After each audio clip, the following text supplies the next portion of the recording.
Welcome to the Gentleman's Guide to Gaming, and a video response of sorts. You see, one of my followers, someone by the name of Nashoba, got in touch with me via MatthewDawkins.com to let me know that they had picked up a physical copy of The World Below. Now, as you know, if you pick up a physical copy of The World Below, whether it's on DriveThruRPG.com or BackerKit if you want a traditionally printed version, you can get in touch with me on MatthewDawkins.com and ask for a video of your request. It's a way of incentivizing sales. If people want to buy an RPG, they can buy this one and they get a video on top. It pleases me because it means more people are getting access to the game I developed, and I truly love The World Below. It's very close to being a gold seller on DriveThruRPG now, so if you haven't bought it yet, please consider doing so. But also, it gives you a freebie. You get a game and you get a video on top of it, so everyone wins. And Nashoba asked me a question, which I will quote. I want a video about how to get started writing RPG content professionally. Now, there is a very easy answer to this, first of all, and it is there is no single track into writing RPGs professionally. Indeed, I would say that everyone has at least a distinct story, if not unique story.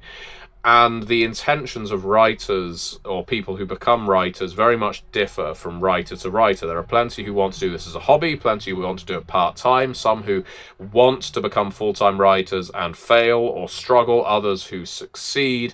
And doing it professionally, let's say doing it as your full-time job, as I do, and managing to succeed at that is... well, there is no surefire way of doing it. I'll say that right now, to disabuse you of any notion that there is some kind of track to becoming a full-time RPG writer. But if the subject more broadly is how to get published in RPGs, that is something I can answer with some accuracy. I think the first thing I should talk about is how I got started, because I never had aspirations of becoming a full-time writer. This was not my dream job. A lot of people say, wow, you're so lucky you basically have your dream job. I kind of fell into doing it full-time, and it turned out, based on the rate I do it, the rate of writing that I can produce, the rate of books I can develop, I guess the overall quality of work and so forth, and the number of companies that hire me, that I'm able to do it, and I'm able to earn more doing this than in my previous career, which I was doing quite well with. So don't take that to mean I don't like it. I do. I love this job. But at the same time, I don't think I ever had a dream to do it, if that makes sense. Which may seem a little... I guess looking a gift horse in the mouth. I should be grateful, but I think it's just this is how things work out sometimes. So I started, first of all, the reason I wanted to see my work in print was because the feedback I was getting from the people I was running games for was I wrote really well. And I think the first place I tried to get published was either Wizards of the Coast or Paizo. It was whoever was publishing Dungeon or Dragon magazine at the time. There was some kind of monster competition, design a monster, submit it, it'll get published in that Dragon magazine. And I wrote in some kind of rot grub or rot fiend, which was like a detachable part of the Forgotten Realms deity Moanda, this colossal heap of decay and slime. And it would invade your body and metamorphosize you into an avatar of Moanda. It was typical body horror stuff for me, not necessarily in keeping with the Dungeons and Dragons of the era, and it never saw publication. But I vaguely remember writing it. Now, a few years later, because I never had aspirations to do this full-time, I wasn't going to keep throwing ideas at the wall. I was a big fan of Vampire the Requiem, still am. And on the White Wolf website of old, they opened up a competition after Bloodlines the Hidden was released. They wanted people to submit ideas to get your work published, basically. I think you had to write a 1,000-word pitch for a bloodline that was teased in Bloodlines the Hidden to be seen and published in full in Bloodlines the Chosen. And so they listed all the names that appeared in Bloodlines the Hidden and any supporting text that went around with them. And I took on the Beni Murahim, who were, if memory serves, a Ventru bloodline. And all there was in Vampire the Requiem was a one-liner. of Beni Morahim. In fact, these ones appeared, I think, in the Vampire the Requiem core book, not even in Bloodlines the Hidden. Now, my submission for the Beni Morahim, I can remember very little about, other than I am fairly certain it wasn't good. I'm pretty confident that the work I came up with at that point, I had no training, I had no skill at writing. I imagine it was all in passive voice. I imagine it was overly descriptive without anything mechanical. Actually, no, that's not true. That is not true. I incorporated, I think, the first 3 dots, maybe, of like a blood puppeteering discipline. And yes, I think I put that in. And I may have even adapted that something like 10 years later into some other content. But that's what I came up with for the Beni Morahim. It wasn't published. Another failure. And that was fine. I wasn't downcast. I wasn't upset about it. These were just submitted on a whim. And again, I had no craft. I had no training to make my work look good. So there's no wonder it didn't get published. So my first piece of advice to you, anyone who wants to get into RPG publishing or RPG writing, is practice and see if you can get some mentorship. See if you can train how to write well, because my first submissions were not written well. Next up, White Wolf, again, were opening up to the fans the possibility, if you were a big lore nerd when it came to Vampire the Masquerade, of co-writing the Vampire the Masquerade trivia game. This was about 2007, 2008, I want to say. And I submitted to work on it, and I was picked up. This was before I was doing videos on YouTube. And so I obviously convinced, I think it was Ken Cliff was the developer at the time, that I had a vague idea of what I was talking about, and I ended up co-writing the Malkavian questions. I think I may have done all of them, if memory serves. I could be wrong, but I know I wrote about 75 Malkavian questions. It was obscene. Each Malkavian question had 3 possible answers. There was a 1-point, 3-point, and 5-point answer, and in fact, I'm going to have a quick look. So, anyway, this Vampire the Masquerade trivia game, you're probably thinking, I never heard of that, and wasn't Vampire the Masquerade out of print at that point? The company had completely moved on to the new World of Darkness, now Chronicles of Darkness, and yes, that is true. This was the first formative step, in my opinion, toward what became the anniversary edition of the game. This wasn't V20, but a Vampire the Masquerade trivia game was a way of capitalizing on the popularity of Vampire the Masquerade without releasing a whole new edition. I think this was before the sale of White Wolf to CCP, and that sale may have been what ended up stopping the production of the trivia game, or it may not have been published because the game was just frankly shit. And I can say this as one of the co-authors, because looking at some of the questions I came up with, this is the kind of trivia game you would very much struggle to find players for, or anyone who is remotely good at answering these questions. I could probably do it.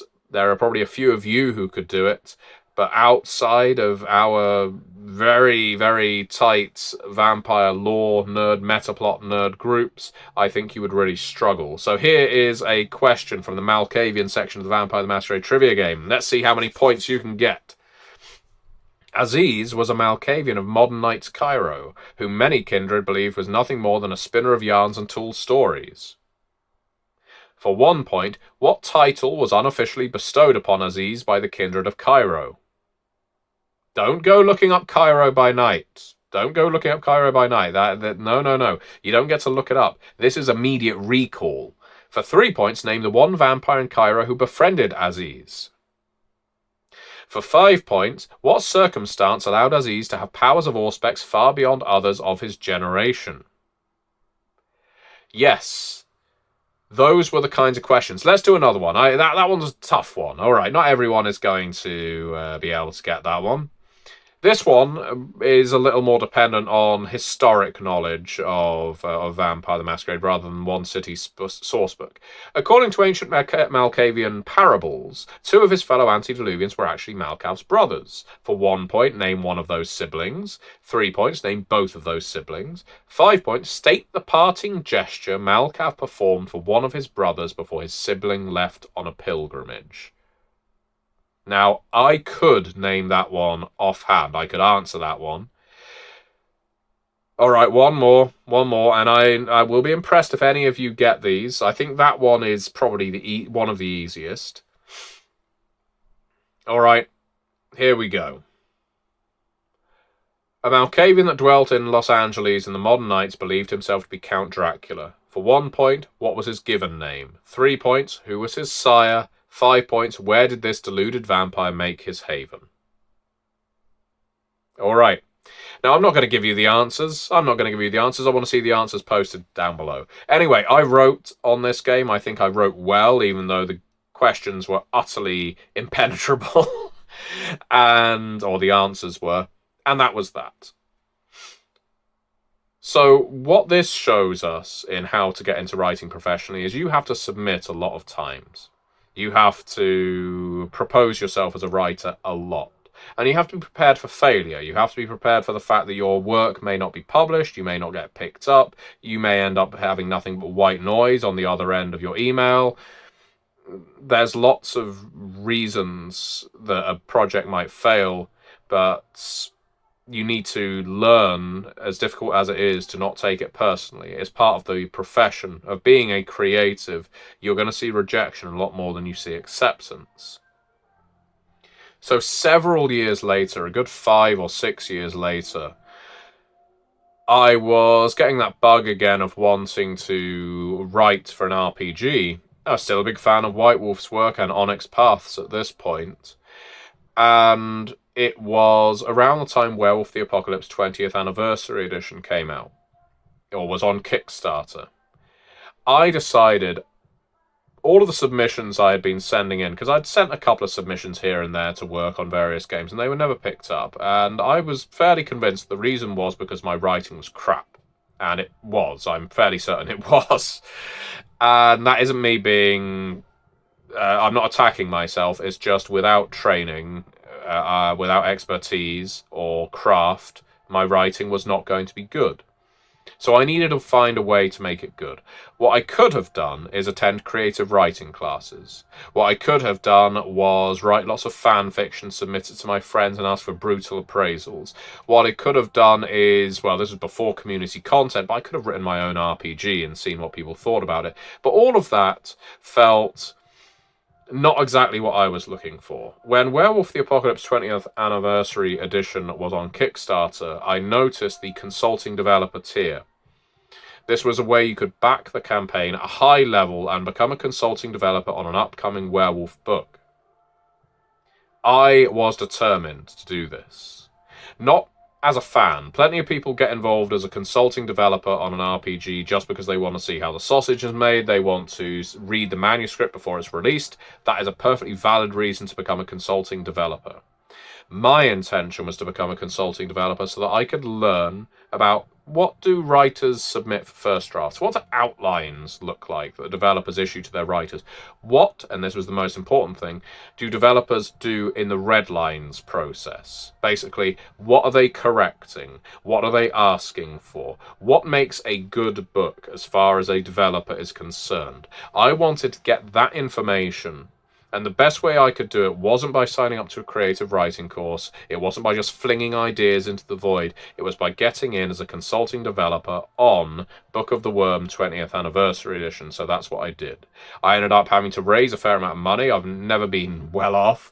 And I sold all of my Deadlands books, the vast majority of my Planescape books, so that I could afford the premium tier. Got in as a consulting developer. And watched Stu Wilson, who was the Werewolf developer of the time, develop. And I asked him lots of questions.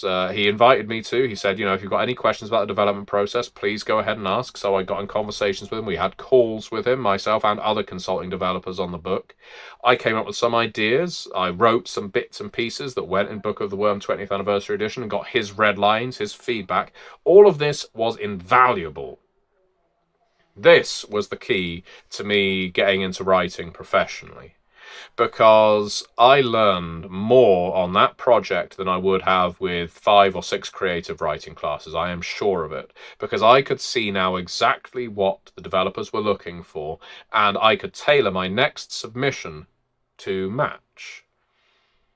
As far as I was concerned, the amount I'd paid to become a consulting developer was equivalent to paying to attend a creative writing class.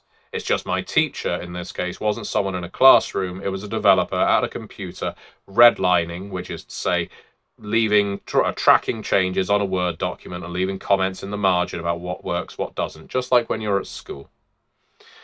And so I learned from that process what was good, what was bad, what was asked for, what was not. And this didn't make me a perfect writer overnight by any means, but it gave me enough confidence, it gave me enough know-how, so that I could then submit a piece of work for Mummy the Curse.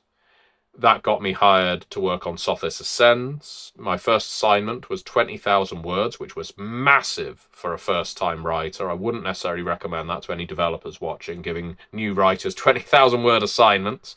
And for that first assignment, I spent days in local libraries researching, because I was tasked with writing about mummies in the time of Islam's ascendancy in the 6th century, the era of Muhammad, the era of, the fall of the Western Roman Empire, and so on. There was a lot going on in that century, and I knew very little about it, but this was my task. This was the assignment I was given. I took it very, very seriously. I watched documentaries, and I wrote this 20,000 word chapter in Sothis Ascends. It could be terrible. I have no idea, because I've not gone back and read it. And it was clearly good enough that I could then use that, after I got paid, I used that to basically wedge open the door. And I could then say to one of the Vampire the Masquerade 20th Anniversary Edition developers, I just turned this in for Mummy the Curse. I emailed them. I asked for their email. I got it.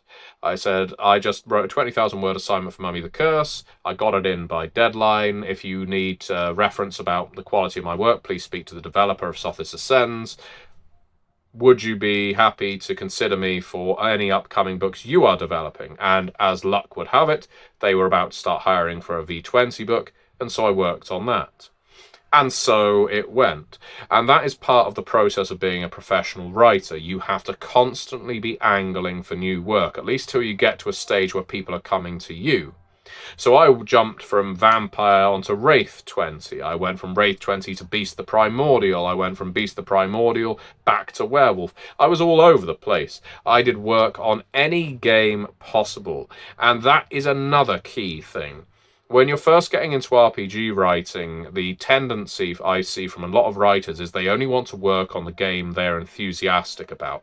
But the best craft you can learn is having to create content for games that you are not familiar with, games that you're not a die-hard fan for. If I had given up after I worked on my dream games, Vampire and Wraith, that would have been it. I would have been done by about 2015. But beyond that, I was working on so many games I never anticipated working on, and not just for Onyx Path as well. Another key aspect. Get a few credits under your belt, and then start going to other companies. You can take Onyx Path as your center, if you like. That's what I did. And then apply to Green Ronin, Cubicle 7, Chaosium, Helmgast, loads of companies out there that are creating games. And being able to say, I wrote this, would you like to see a sample of my work? I would love to work on your game. And always go in positively. Always go in praising the game. And not saying, your game is crap, here's how I would make it better. Saying, I've got so many fantastic ideas for your game, and I would love to be hired on a book, should you have any spaces. Be polite, be open, be receptive, be positive, and people are more likely to hire you. And that is the same for pretty much any company out there. It doesn't have to be a creative industry. You go in for an interview, you don't tell them how their current setup is shit and how you're going to make it better. You say you really admire what they do and you would love to have some input. You would love to help them. You would love to have a chance working on this project that you really love. Becoming a writer professionally requires hustling. Now, that doesn't necessarily mean attending physical in-person conventions, though it can help. It means your face gets recognized. It means you can meet with people in their professional environment and then their less professional environment of bars and restaurants and so on. A lot of the story that follows my starting to get hired was getting to know the people I was working with a little better. Not intimately. I didn't become best friends with anybody who I was working with, but to the point that I could have a conversation with them. To the point that I could talk about something other than gaming with them. All of that is incredibly valuable and something, again, you can't discount. You need to appear as someone more interesting than just a role player. And that's not to say role players aren't interesting, but if that's all you've got to you, this is pretty advanced, I suppose, but it limits you, I think. You need to have more to yourself than that. Now, yeah, attending in-person conventions can help, but the most important thing of all, when you want to become a professional, and I would suggest this is what's helped me more than anything else, is consistency of work. I mentioned this in one of my AMAs a couple of weeks ago, but there's like 3 aspects that freelance writers should be aiming for.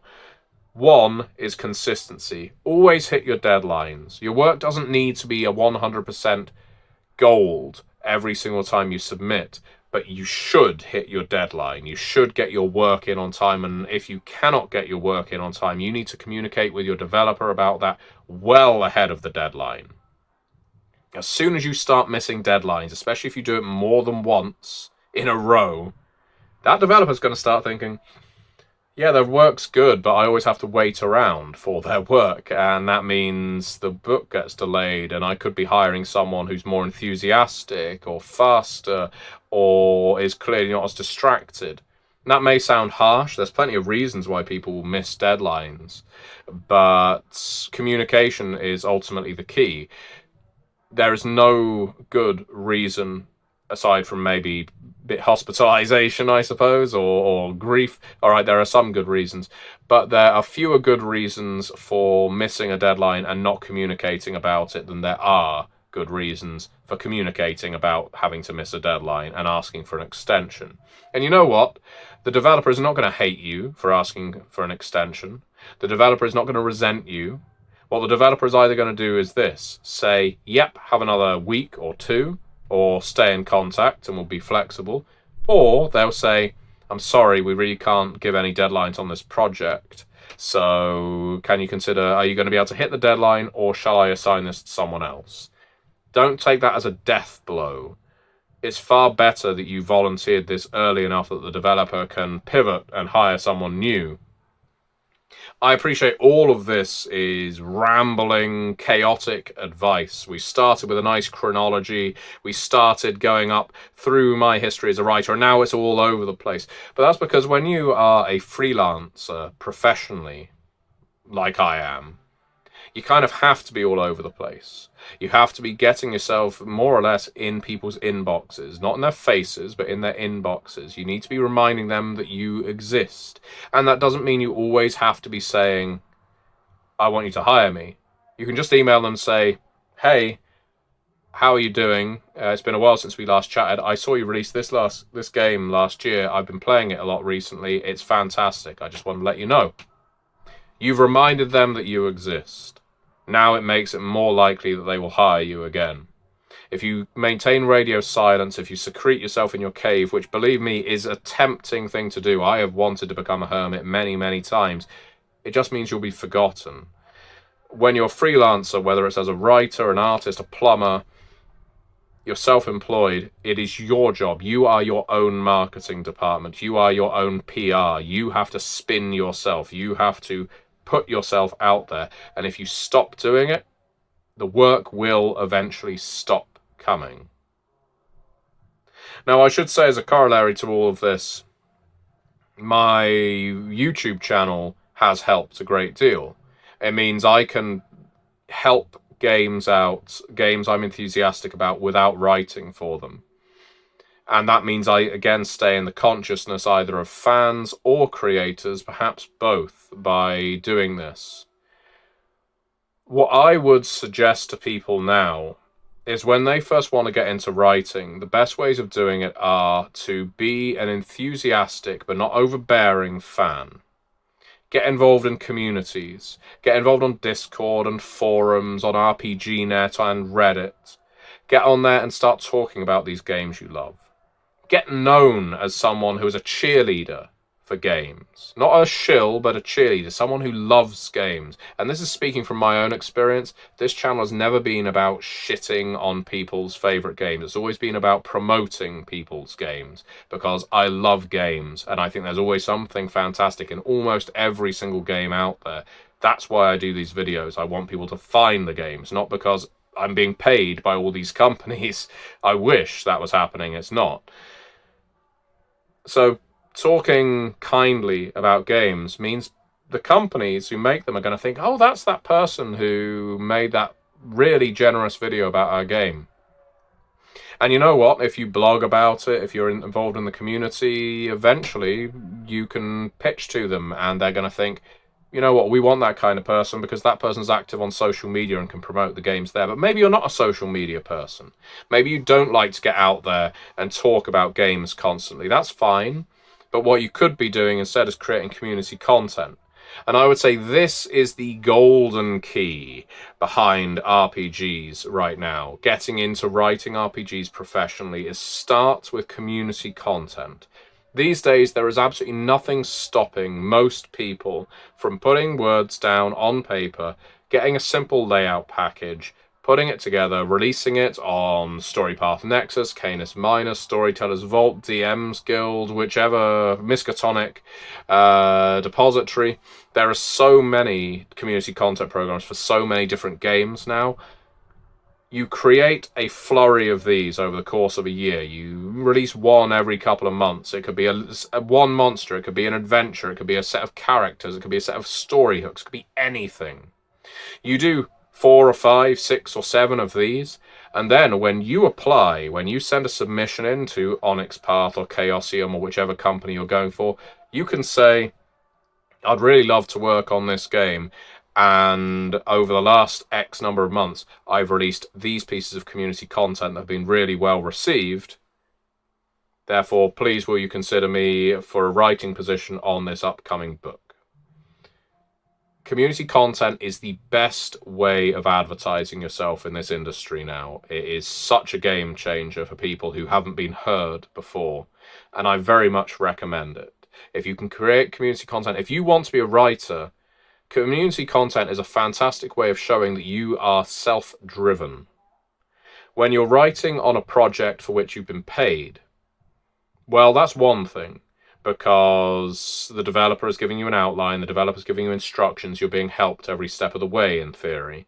When you're creating community content, especially if you're doing it by yourself, you're showing that you can come up with an idea, you can deliver it, you can publish it, and you can make some money from it as well.